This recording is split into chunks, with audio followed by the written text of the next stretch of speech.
जय श्री कृष्णा। आज मैं आपको सोमवार के व्रत की विधि व सोमवार के व्रत की कथा कहना चाहती हूँ। आप ध्यानपूर्वक सुने। सोमवार का व्रत साधारणतः दिन के तीसरे पहर तक होता है।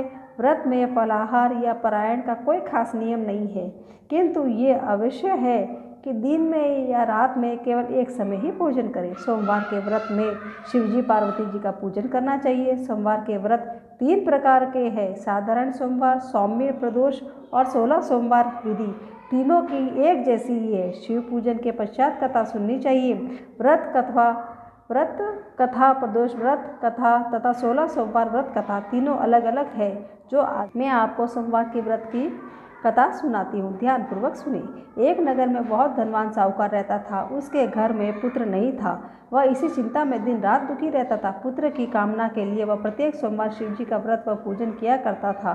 सायकाल मंदिर जाकर शिवजी के सामने दीपक जलाया करता था।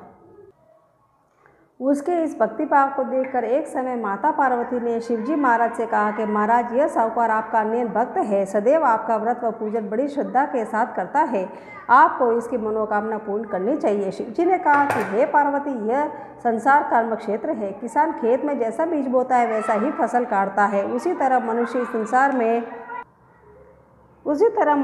इस संसार में जैसा कर्म करते हैं वैसा ही फल भोगते हैं। माता पार्वती ने अत्यंत आग्रह से कहा कि महाराज, जब यह आपका अन्य भक्त है और अगर इसको किसी प्रकार का दुख है तो आपको अवश्य ही दूर करना चाहिए। आप तो सदैव अपने भक्तों पर दयालु होते हो और उनके दुखों को दूर करते हो। यदि आप ऐसा नहीं करोगे तो मनुष्य आपका पूजन तथा व्रत क्यों करेंगे। माता पार्वती का ऐसा आग्रह देख शिवजी कहने लगे कि हे पार्वती, इसके कोई पुत्र नहीं है। इसी चिंता में यह अति दुखी रहता है। इसके भाग्य में पुत्र न होने पर भी मैं इसको पुत्र की प्राप्ति का वर देता हूँ, परंतु वह पुत्र केवल 12 वर्ष तक जीवित रहेगा। इसके पश्चात वह मृत्यु को प्राप्त हो जाएगा। इससे अधिक मैं इसके लिए कुछ नहीं कर सकता। माता पार्वती और भगवान शिव का यह वार्तालाप साहूकार सुन रहा था। उसी से उसको ज़्यादा प्रसन्नता नहीं हुई और न ही कुछ दुख हुआ। वह पूर्व की तरह शिवजी का व्रत व पूजन करता रहा। कुछ समय बाद साहूकार की स्त्री गर्भवती हुई और 10वें महीने में उसने गर्भ से अति सुंदर पुत्र उत्पन्न हुआ। साहूकार के घर में बहुत खुशी मनाई गई, परंतु साहूकार तो यह जानता था कि उसकी केवल 12 वर्ष की आयु है, इसलिए उसने अधिक प्रसन्नता प्रकट नहीं की और न ही किसी को यह भेद बताया। जब वह बालक 11 वर्ष का हो गया तो बालक की माता ने उसके पिता से उसका विवाह करने के लिए कहा। साहूकार ने कहा कि अभी इसका विवाह नहीं करूंगा, मैं अपने पुत्र को काशी पढ़ने के लिए भेजूंगा। साहूकार ने बालक के मामा को बुलाकर उसका बहुत सा धन देकर कहा कि तुम इस बालक को काशी पढ़ने के लिए ले जाओ और रास्ते में जिस स्थान पर भी जाओ यज्ञ तथा ब्राह्मणों को भोजन कराते तथा दक्षिणा देते हुए जाना। दोनों मामा भांजी यज्ञ करते और ब्राह्मणों को भोजन कराते तथा दक्षिणा देते काशी की ओर चल पड़े। रास्ते में उनको एक शहर पड़ा। उस शहर के राजा की कन्या का विवाह था, परंतु जो राजकुमार विवाह करने के लिए आया था वह एक आग से खाना था। उसके पिता को इस बात की बड़ी चिंता थी कि कहीं राजकुमार को देखकर राजकुमारी तथा उसके माता पिता विवाह से किसी प्रकार की अड़चन पैदा न कर दे।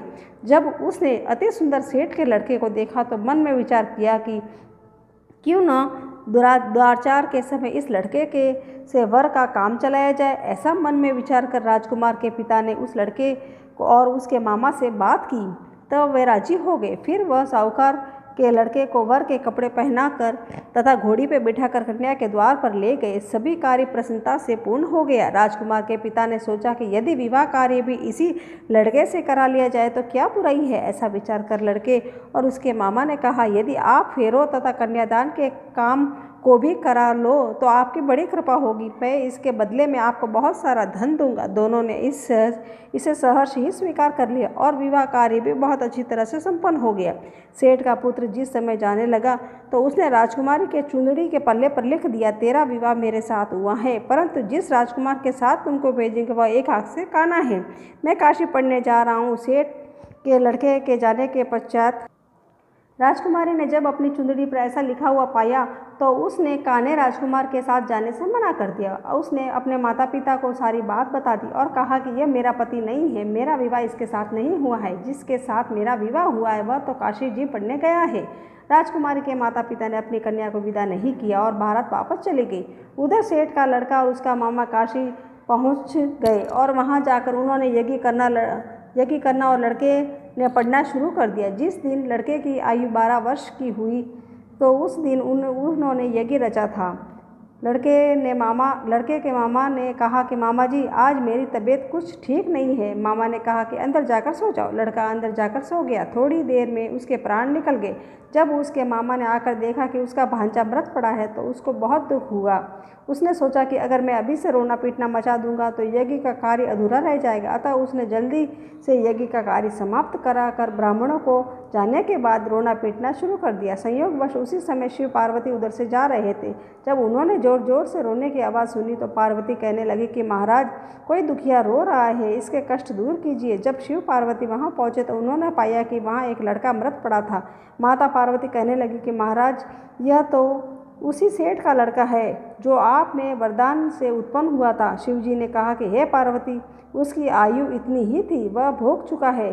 तब पार्वती जी ने कहा कि हे महाराज, यह बालक को आयु दो, नहीं तो इसके माता पिता तड़प तड़प कर मर जाएंगे। माता पार्वती के बार बार आग्रह करने पर शिवजी ने उसको वह जीवन का वरदान दिया। शिवजी की कृपा से वह लड़का जीवित हो गया। शिवजी और पार्वती कैलाश पर्वत को चले गए। शिक्षा पूर्ण होने पर वह लड़का और उसका मामा उसी प्रकार यज्ञ करते, ब्राह्मणों को भोजन कराते तथा दक्षिणा देते अपने घर की ओर चल पड़े। रास्ते में उस शहर में आए जहाँ उस लड़के का वहाँ की राजकुमारी के साथ विवाह हुआ था। वहाँ आकर उन्होंने यज्ञ आरंभ कर दिया। उस लड़के के ससुर वहाँ के राजा ने उसको पहचान लिया और महल में ले गए। उसकी बहुत आवभगत की, बहुत से दास दासियों सहित आदरपूर्वक अपनी राजकुमारी और जमाई को विदा किया। जब वे अपने शहर के निकट आए तो माता ने कहा कि मैं पहले तुम्हारे घर जाकर तुम्हारे माता पिता को खबर कर आता हूँ। जब उस लड़के का मामा घर पहुँचा तो लड़के के माता पिता घर के छत पर बैठे थे। उन्होंने यह प्रण कर रखा था कि यदि मेरा पुत्र सकुशल लौट आया तो हम राजी खुशी नीचे आएंगे, वरना हम छत से गिरकर अपने प्राण दे देंगे। उस लड़के के मामा ने आकर जब यह समाचार दिया कि आपका पुत्र आ गया है, तब उनको विश्वास नहीं हुआ। तब उसके मामा ने शपथपूर्वक कहा कि आपका पुत्र अपनी पत्नी तथा बहुत सारा धन के साथ आए हैं। तो सेठ प्रसन्न से भर उठा। सेठानी आनंदपूर्वक नीचे आए। बाहर आकर उन्होंने अपने पुत्र तथा उसकी पत्नी का भरपूर स्वागत किया। सभी बड़ी प्रसन्नता के साथ रहने लगे। जो कोई सोमवार के व्रत को धारण करता है अथवा इस कहानी को पढ़ता या सुनता है, उसके सब दुख दूर होकर उसकी समस्त मनोकामना पूर्ण होती है तथा इस लोक में नाना प्रकार के सुख भोग कर अंत में सदाशिव के लोक को प्राप्त होते हैं। कहानी कहने वाले को, सुनने वाले को, हुंकारा भरने वाले को, घटती हो तो पूरी हो, पूरी हो तो परवान चढ़े, भूले बिसरे तेरे नाम भंडार में भरे हैं। बोलो गौरी शिव शंकर भगवान की जय।